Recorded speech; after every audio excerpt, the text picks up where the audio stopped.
Good afternoon. All right, just a few things at the top and then happy to take your questions. On Tuesday, the 34th Australia-US Ministerial Consultations, known as OSMIN, took place in Annapolis. During a series of productive and substantive discussions, Secretary Austin and Secretary of State Blinken met with their Australian counterparts, Deputy Prime Minister and Minister for Defence Richard Marles and Minister for Foreign Affairs Penny Wong, to further strengthen the U.S.-Australia alliance and the cooperation between our two countries in the Indo-Pacific region and globally. The leaders also reaffirmed that the unbreakable alliance between the United States and Australia is essential to promoting a prosperous and peaceful region. Coming off the heels of yet another momentous trip to the Indo-Pacific region last week, Tuesday's OSMIN caps off a historic 2 weeks of engagements that have successfully advanced our partnerships and alliances toward a shared vision of a free and open Indo-Pacific. Among the many accomplishments discussed at OSMIN, I'd like to highlight just a few. The United States and Australia reaffirmed their dedication to enhancing force posture cooperation across various domains, including land, maritime, air, and space, ensuring both countries can respond more quickly and effectively in the region.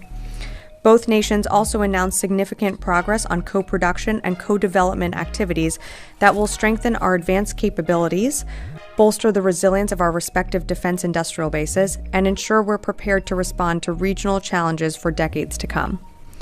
These efforts, alongside increased rotations of U.S. forces to Australia and expanded trilateral cooperation with Japan, exemplify the deepening resolve and steadfast commitment of the United States and Australia to our shared strategic goals. For more information, you can find a joint statement and the fact sheet regarding yesterday's OSMIN on the DoD website. Tuesdays. Separate but related, as we work to bolster strategic partnerships abroad, Secretary Austin and Deputy Secretary Hicks remain deeply committed to accelerating the department's defense innovation, development, and acquisition here at home. In remarks delivered at the NDIA Emerging Technologies for Defense conference yesterday, Deputy Secretary Hicks outlined the progress the department has made over the last 4 years in driving the sustainable change and innovation necessary to ensuring our armed services have the capabilities on hand to meet our geopolitical moment. Her remarks, as well as a fact sheet outlining the department's lines of effort toward innovation and modernization, are available on defense.gov. And jumping in a very different direction once more, I want to take a moment to acknowledge the tremendous success Team USA has displayed at the Olympic Games in Paris, which will officially conclude this weekend. This year, we had 9 U.S. Army athletes compete in the Olympic Games. So on behalf of the entire Department of Defense, we want to congratulate Team USA. Thanks for making us proud and for finishing strong. And of course, the entire department looks forward to cheering on 3 U.S. Army athletes who will compete in the Paralympic Games in Paris later this month. And finally, before I take your questions, I want to take a moment to acknowledge the tensions in the Middle East, as I know many of you are interested in receiving updates. As you are aware, last week, Secretary Austin bolstered our force posture in the region to improve U.S. force protection, increase support for the defense of Israel, and to ensure the United States is prepared to respond to a various number of contingencies.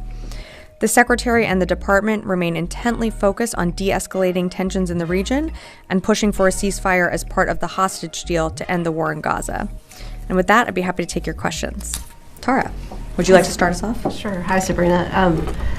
On the Middle East, has the department seen any indications by Iran or Hezbollah that an attack is imminent? And besides force posture changes, are there any other development as far as getting Americans out if you need to do an evacuation?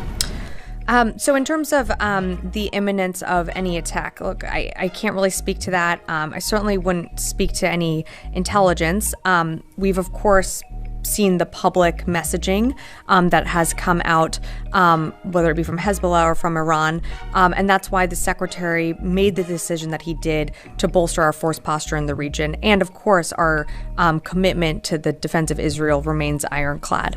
And I'm sorry, on your second question, do you mind repeating that? Additional, are they taking heightened security measures? I know you've moved additional forces around the region, but are they on like the highest level of security posture? And then to follow up, yesterday there were a couple of no-flight warnings issued by countries about not flying over Iranian airspace. Do you take that as an indication that an attack may be imminent? For those, I think, equivalent of NOTAMs that were issued by other countries, I don't have anything for you on that. I'd refer you to those other countries. My understanding is some of those are routine in nature, but I'd refer you to those countries that issued that. In terms of our force posture levels, look, of course, we remain poised to respond should we need to be called for the defense of Israel.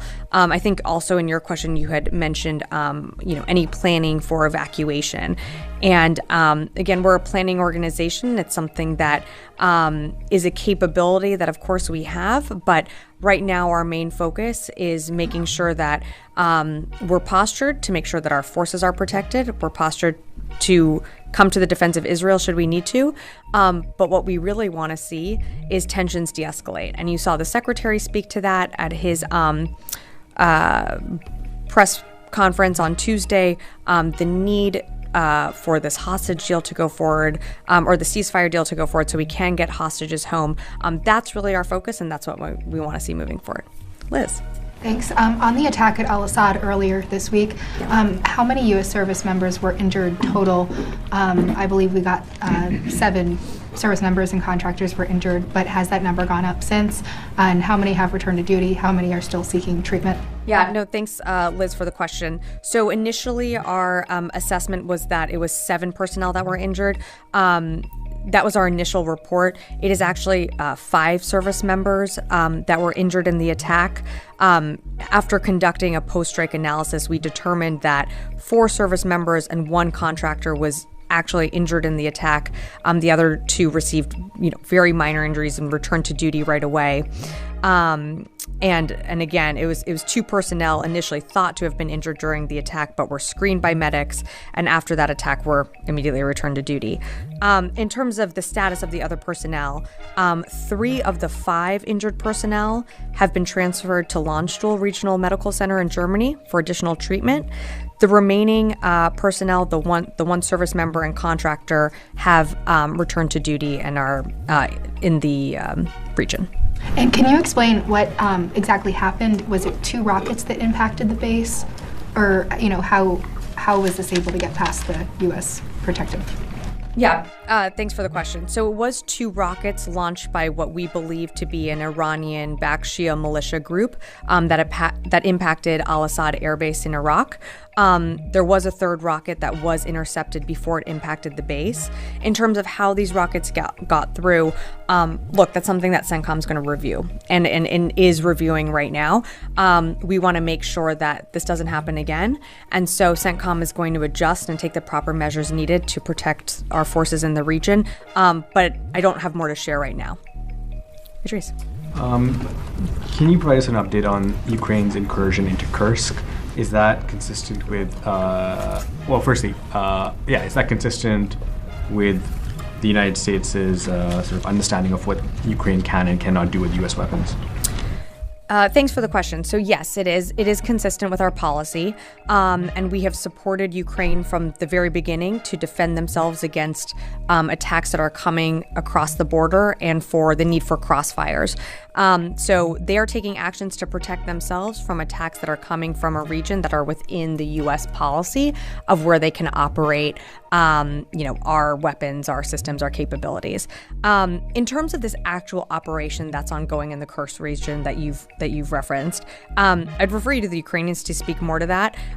We are getting more information, but really it's for them to speak to their own operations.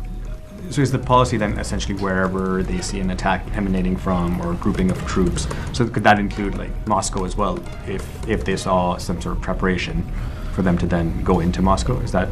That would, again, we don't support long-range attacks into Russia. These are more for crossfire. I'm not going to put a specific range on it, as you know. They are aware of the U.S. policy and what we are supportive of.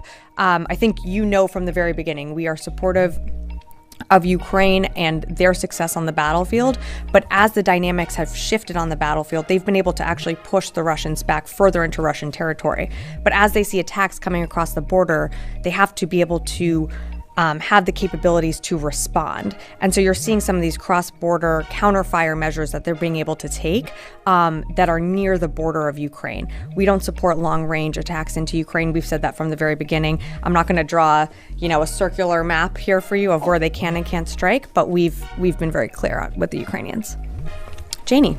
Thank you, Ms. Sabrina. Two questions on the North Korea and Ukraine. Sure. First question, as you know, North Korea's Kim Jong-un announced that 250 new tactical ballistic missile launchers have been deployed to the front lines. What impact do you think this will have on the U.S. and South Korea missile defense system? Thanks, Janie. So I haven't actually seen that announcement, but any type of actions that further destabilize the region and what we've seen from the DPRK, it's actions just like that continue to hurt relationships in the region, further destabilize the region. But I don't have anything specific on that report. It's threatening to Korean Peninsula, but the U.S. Yeah, I don't have anything more specific to add to that. Second question. It was reported that North Korea armored vehicles was found at the battlefield in Ukraine. Is North Korea-Russia military cooperation actually taking place after the military treaty between Putin and Kim Jong-un? So I think what we've seen is a deepening partnership and cooperation between the DPRK and Russia. And we've been very clear about our concerns of that deepening alliance, along with Iran as well, supplying munitions and capability to Russia as they continue to wage an illegal and unlawful war against their sovereign neighbor. In terms of this armored vehicle that you're referenced, I have candidly have not seen that report, but we know that the DPRK is providing military assistance to Russia. What I can say is what we're focused on. And what we're focused on is making sure that Ukraine has what it needs to be successful on the battlefield. You've seen us roll out presidential drawdown authority packages, pretty consistently. We're going to continue to do that. And of course, Ukraine has the backing of the Ukraine Defense Contact Group that the Secretary convenes almost monthly. And I think that is a strong showing of support from the United States and countries, like-minded countries all around the world, for Ukraine. Yeah, Joe. Thanks.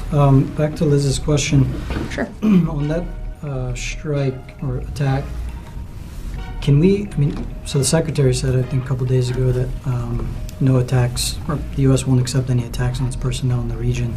We saw a couple attacks on U.S. forces in the last couple of weeks. We haven't seen the U.S. respond to any of those. We saw a self-defense strike on July 31st, and then this strike came. So can we expect a U.S. response? We always reserve the right to respond at a time and place of our choosing. I'm certainly not going to get ahead of the Secretary or any decisions that he makes in conjunction with the President and the National Security Council, but we always reserve that right, and we will take measures that we need to ensure the protection of our forces. Just one more on the self-defense strike on July 31st. Is there any additional information that you can share in terms of if there were any if anybody was killed in that strike, because there's been reports that there were actually some Houthi members or fighters in Iraq at the time. I would refer you to CENTCOM for more details on that strike. Just one last one on Gaza. Has the department seen a day after plan yet from its Israeli counterparts for a day after plan in Gaza? That's something that we continue to urge for with our, with the Secretary's calls with Minister Gallant. We continue to urge to see, what does planning look like when the war ends. It's not something that I'm going to get into details on from here, but it's something that we are and always communicating with the Israelis on, whether it be from here in this building or from throughout the interagency. It's something that we're very mindful of and want to make sure that there is a plan in place for when this war ends. And I think getting to your larger question here, the best way for a plan to be put into place is we need to see this ceasefire deal come to fruition. We need to see, hostages come back to their loved ones. That's the best way in ensuring the next step forward to move forward what a transition plan looks like. You're urging them, but have you seen a plan from them? Yeah, I'm not going to be able to provide more this time. Yeah. When it comes to I'm sorry, I don't think I know your name. With Al Jazeera English. Nice to meet you. When it comes to a potential attack by Iran or its affiliates on Israel, is the U.S. force posture purely defensive? Is it possible offensive capabilities would be used? Are there limits? Our force posture within the Middle East, especially when it comes to, protecting our forces, coming to the defense of Israel, is defensive in nature. And you saw from the very beginning, on October 8th, when the Secretary directed the USS Ford Carrier Strike Group to move to the region, and then a few days later also directed the Ike to move to the region, what you're seeing now is bolstered force posture that has evolved over time as the engagements in the region have gone on, but everything that we're doing is defensive in nature, including Operation Prosperity Guardian, that is continuing to engage very dangerous threats and missile projections from the Houthis on an almost daily basis. That is a defensive coalition in nature. It is there to protect commercial shipping through the Red Sea, through the BAM. That's exactly what our forces are doing there. Might that change if there were an attack on U.S. forces in the region? I'm not going to get into any hypotheticals here. Mike, did I see? No? Never mind. Yes. Thank you, Sarah. Just getting back to Iraq. The Iraq government is responsible for protecting U.S. forces in the country. But I don't know if the Prime Minister of Iraq is not willing or does not have the control to rein in these militia groups to protect the U.S. forces. So what measures are you going to take? Well, before I walked up here, I saw that the Iraqi government arrested 5 people that were considered responsible for the attack on U.S. forces at Al-Assad Air Base, and we certainly welcome those actions. We have a good partnership with the Iraqi government. And what I will say is sort of to what Joe was asking me about is I'm not going to telegraph or get ahead of the secretary, but we always will take measures to protect our forces. And should we decide to respond, it will be at a time and place of our choosing. And I wouldn't be announcing that from the podium. Thank you. Yes, in the back. Same issue. This time, a new group in Iraq, they called themselves Sawiyun. They pushed a statement and they claimed the responsibility for this attack. But still, you have not labeled any militia groups in Iraq which were behind this attack. So, do you welcome or do you buy this statement by this Iraqi militia groups that they were behind this attack? And why it takes so long for you to determine which group was behind this attack? We know that it is a Iranian-backed Shia militia group that is responsible for this attack. Am I going to go into our intelligence assessments here from the podium with you? I'm just not going to do that. But I haven't seen the statement from this group. What I can tell you is we always reserve the right to respond to protect our forces, and I'm just going to have to leave it at that. Has the Iraqi government requested you to not attack these groups, to not respond to these groups because they are taking care of those who were responsible for that? And adding that, there were some reports from the Iraqi media that the U.S. were involved in arresting these members of the militia groups who were behind this attack. Have you been involved in this arrest? I'm not aware of U.S. forces being involved in the arrest of individuals that were responsible for the attack. We pass on intelligence when it comes to,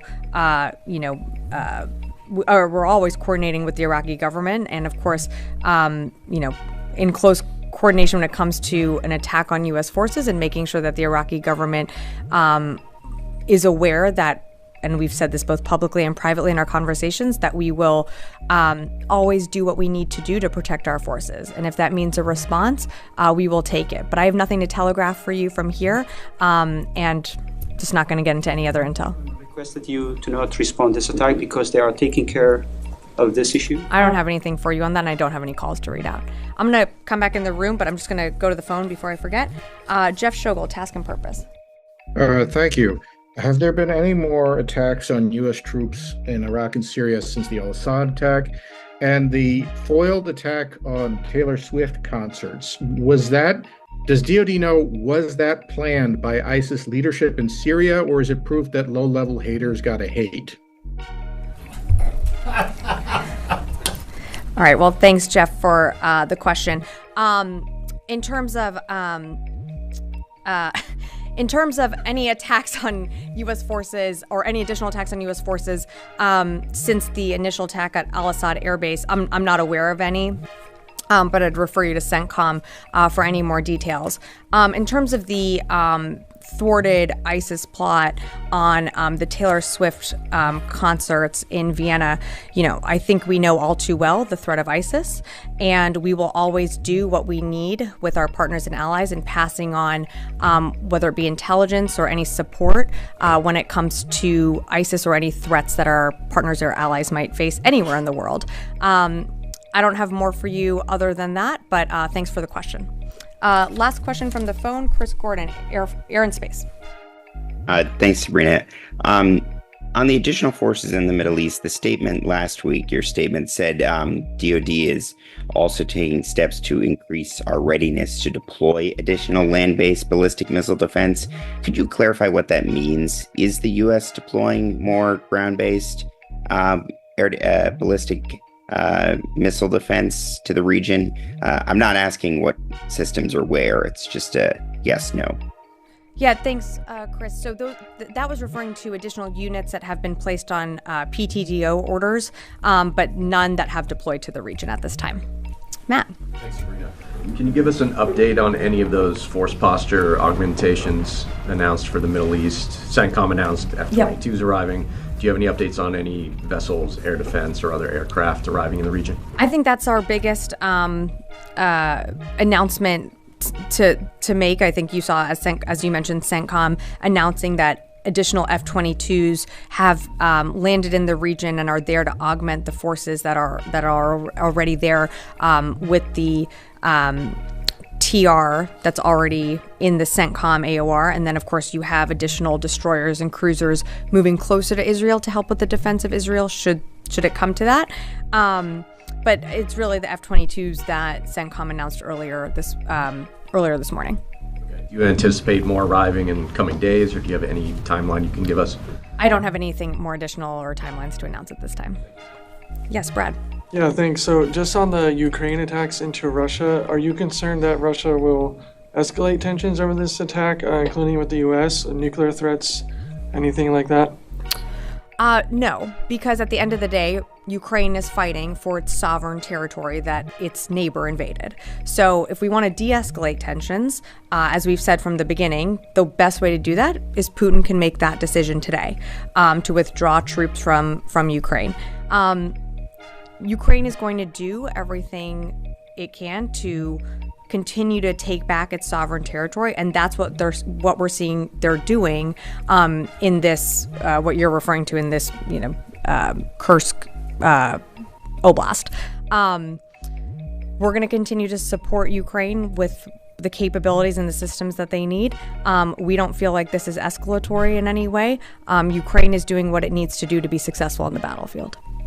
Yes. Thank you, Sabrina. I have two questions. The first one, can you speak a little bit about to why F-22 fighter jets is in the region at this time? I mean, which they are not generally thought as a defensive platform.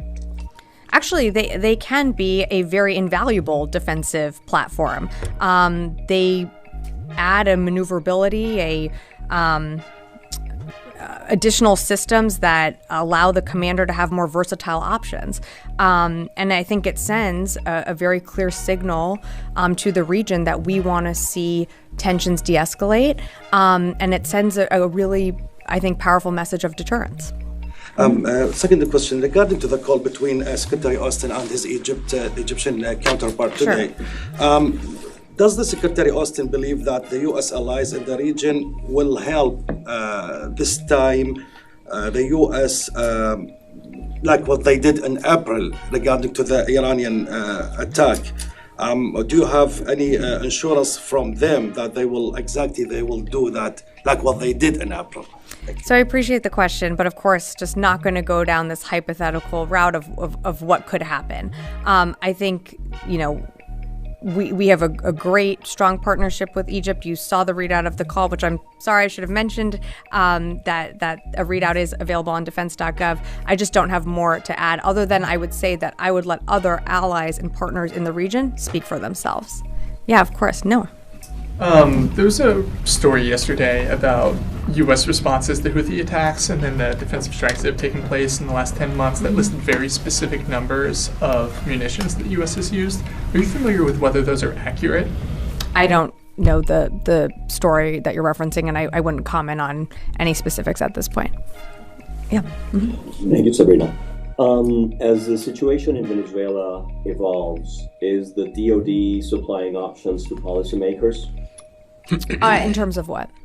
In terms of a potential employment of forces, in terms of a potential use of maybe Navy assets, especially since vessels from the Chinese and the Russian navies are mooring in Venezuela. Yeah, this is something that I would refer you to my State Department colleagues on. I'm not aware of any plans of DoD getting involved in any way. It's something that we monitor from here as a department, but this is really something that state should speak to. We want to see, I'll just leave it at that. I'll let my State Department colleagues take it from there. Yes. Thank you very much, Sabrina and Sasyakar.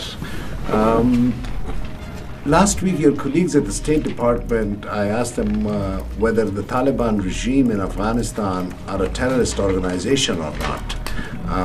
And they said that they are pretty sure that they are a terrorist organization. Is that the kind of statement they should be giving after U.S. spending 20 years there, losing 2,500 soldiers, which in my journalism, I know that they are not declared as a terrorist organization by U.S. Justice Department. The TTP is. And General Patrick here standing also said that TTP and ISIS are serious threats and, U.S. is keeping. So what do you feel as a military spokesperson about the State Department officials with such a casual attitude about Taliban? I mean, I haven't seen the direct transcript here, and I think you're paraphrasing a bit. But look, I would say that there's no question that my colleagues at the State Department, this administration, takes the threat of the Taliban very seriously.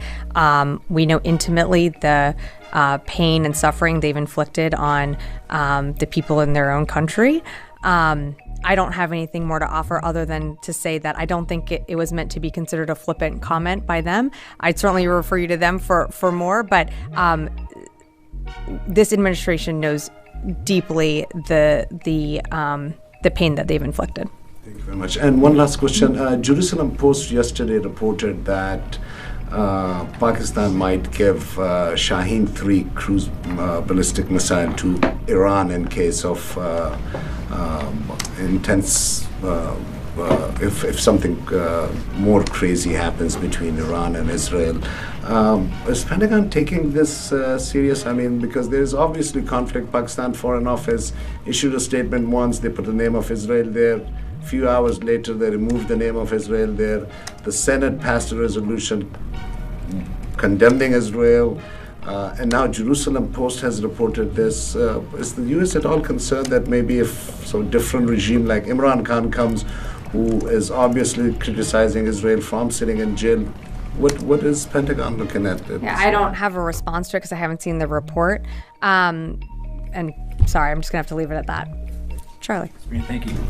So a couple weeks ago, the Russians had threatened to arm Houthi rebels with anti-ship ballistic missiles. Shortly after that, we saw Russian warships anchored off the coast of Yemen, and that was being tracked. Now, with this new incursion, with these continued Russian threats, how closely are you seeing collusion or the relationship between the Russians and the Houthis? So I've seen the reporting on that. We haven't seen we've seen Russia previously express or trying to seek relationships with organizations, countries that have, or that are engaged in behaviors that, are opposed to what the United States is. I don't have anything more for you. We haven't seen Russia supplying the Houthis with any type of capabilities. It's something that we'll continue to monitor, but I just don't have more for you right now on that. Just follow you up on the ISIS question, too. Yeah. Do what the haters gotta hate.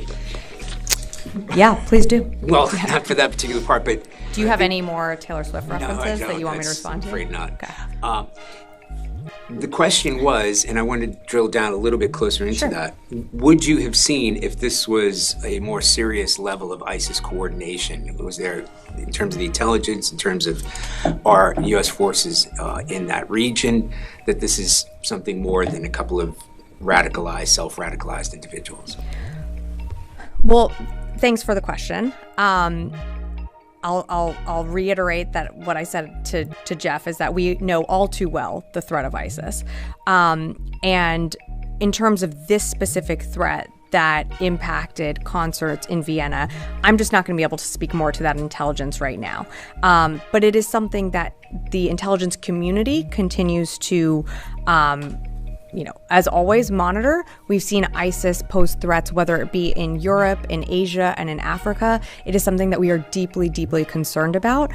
So we're certainly not out of the woods when it comes to ISIS, but it's something that a global coalition of like-minded nations have come together to continue to address all around the world. And that's what you saw when it comes in this instance or other instances. We're always going to share intelligence with our allies and partners, and even with those countries that we don't have the best of relationships with. You saw us have a duty to warn with those attacks that happened in Russia. That's something that we did because we were concerned about that ISIS threat that had developed. So it's something that we're going to continue to monitor. Just leave it at that. Okay. Right. Did we have one more? Okay, sure. There have been new clashes between Iranian-backed Arab tribes and the Kurdish forces, Syrian Democratic Forces. To your knowledge, have U.S. forces engaged in the fight, or does it affect the campaign against ISIS? I'm not aware of U.S. forces engaging. Yeah, I'll have to leave it at that. Thanks. All right, thanks everyone. Happy Thursday.